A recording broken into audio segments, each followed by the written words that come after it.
Je vais vous expliquer quelque chose d'extraordinaire. En hébreu, le mot noir se dit kushi. Alors bien sûr, vous ne connaissez pas l'hébreu, mais faites-moi confiance. Le mot kushi s'écrit en hébreu kaf vav shin yud. Kaf vav, vous savez qu'en hébreu, chaque lettre a une valeur numérique.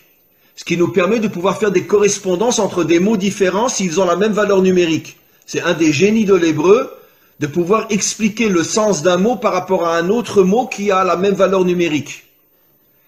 Alors, les deux premières lettres du mot kushi, qui veut dire noir en hébreu, c'est kaf vav, qui a pour valeur numérique 26. 26 est la valeur numérique du nom de Dieu. Le nom de Dieu tel qu'il ne se prononce pas, parce qu'on attend la délivrance pour le prononcer véritablement, c'est un Yud, un Vav, un Yud, un He, un Vav et un He.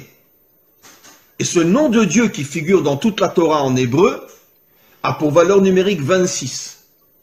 Après vous avez Kou, donc Kaf Vav, le nom de Dieu, le véritable nom de Dieu, le véritable nom de Dieu dans le mot, donc qui fait allusion aux Africains, aux Noirs.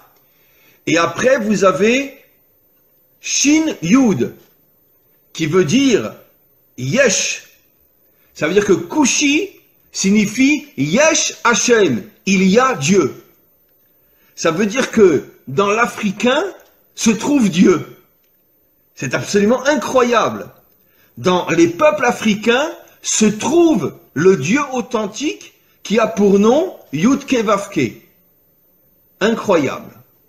Ça veut dire que, caché à l'intérieur des peuples africains, se trouve le véritable Dieu.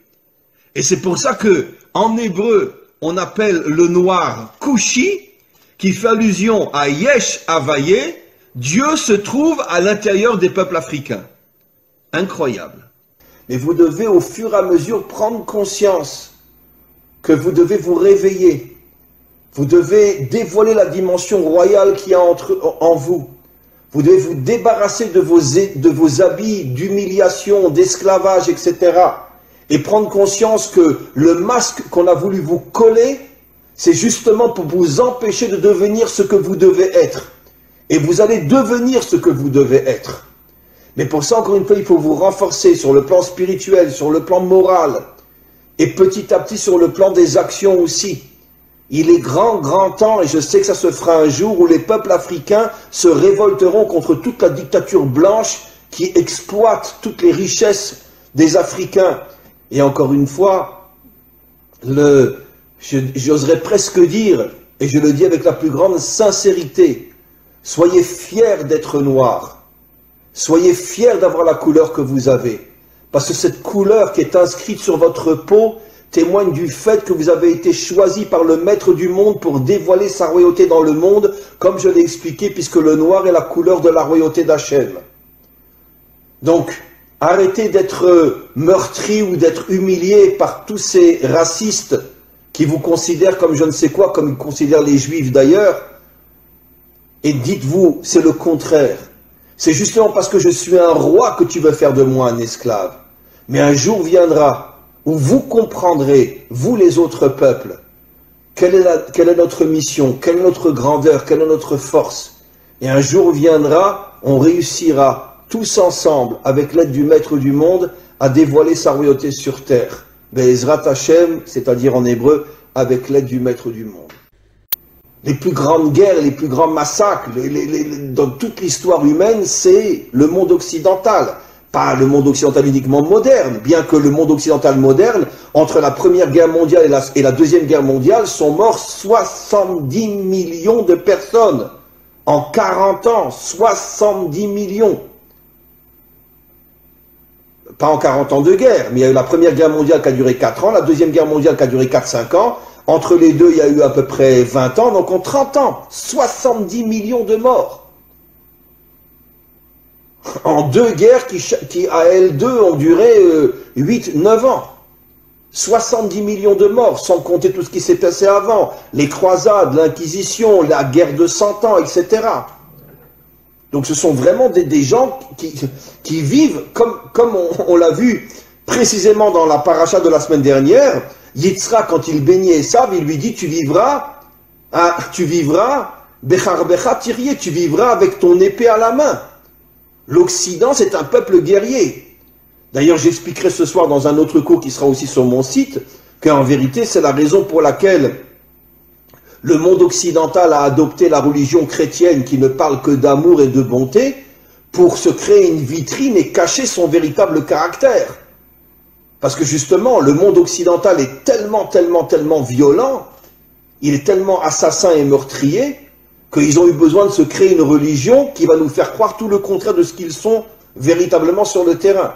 Bien sûr, je ne parle pas de tel ou tel citoyen, je parle des dirigeants et je parle malheureusement des peuples qui sont exploités et qui sont soumis et qui sont obligés de suivre leurs dirigeants.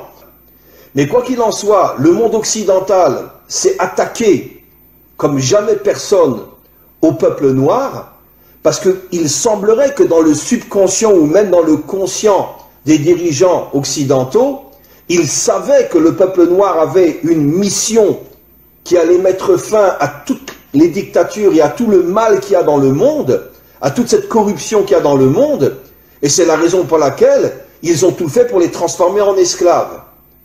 Comme l'expliquent nos maîtres, quand tu veux savoir quelle est la mission d'un homme, regarde le mal qu'on lui fait. Si un homme est transformé en esclave, ça veut dire qu'il a une nature de roi. Et pourquoi on le transforme en esclave? Pour l'éloigner au maximum de sa mission d'être un roi, ou de dévoiler la royauté d'Hachem. Maintenant, figurez-vous, mes amis, que depuis des millénaires, nos maîtres nous expliquent que chaque attribut divin, chaque sphira, en hébreu sphira, en français attribut divin, c'est-à-dire une qualité divine, là on parle de la malchoute, chaque qualité a une couleur. Et figurez-vous, quelle est la couleur de la malchoute? Noir. La couleur de la malchoute, c'est le noir. C'est absolument incroyable. La couleur qui définit la malchoute, la royauté, c'est-à-dire le dévoilement de la royauté d'Hachem dans ce monde, c'est le noir. Vous comprenez, mes amis, quel est le lien entre la mission d'Israël et les peuples africains? Comment se fait-il que les peuples africains sont noirs? Comment se fait-il que la première épouse de Moshe était une africaine? Que la préférée de toutes les épouses du roi Salomon était une africaine? Comment se fait-il qu'Israël a reçu pour mission de dévoiler la royauté d'Hachem dans ce monde et qu'il y a sur terre la couleur noire? Et nos maîtres affirment depuis des millénaires que la couleur noire est l'emblème de la royauté d'Hachem. Eh bien, mes amis, vous comprenez quelque chose d'absolument incroyable. Que les peuples noirs, eux aussi, comme Israël, sont en première ligne du dévoilement futur d'Hachem en tant que dirigeant de ce monde. Mi chamocha ba'elim Hachem, qui est aussi grand que toi, Dieu du monde? C'est lui qui a dit ce verset-là. C'est-à-dire, c'est lui qui a reconnu la grandeur de Dieu. Et nos maîtres nous disent que cela fait allusion à la délivrance finale, où toutes les nations reviendront vers Dieu et diront « Qui est puissant comme toi, maître du monde ?» Mais moi, ce que je rajoute, c'est qui a dit ça? Qui est le modèle de la délivrance finale au niveau des nations? C'est Pharaon. Et nos maîtres nous disent Pharaon était un Africain, un Noir. Ça veut dire que la Torah nous révèle il y a des millénaires que le modèle, que le phare du retour des nations à Dieu, le Dieu authentique, ce sera un Africain ou les Africains et non les Blancs, non les Occidentaux.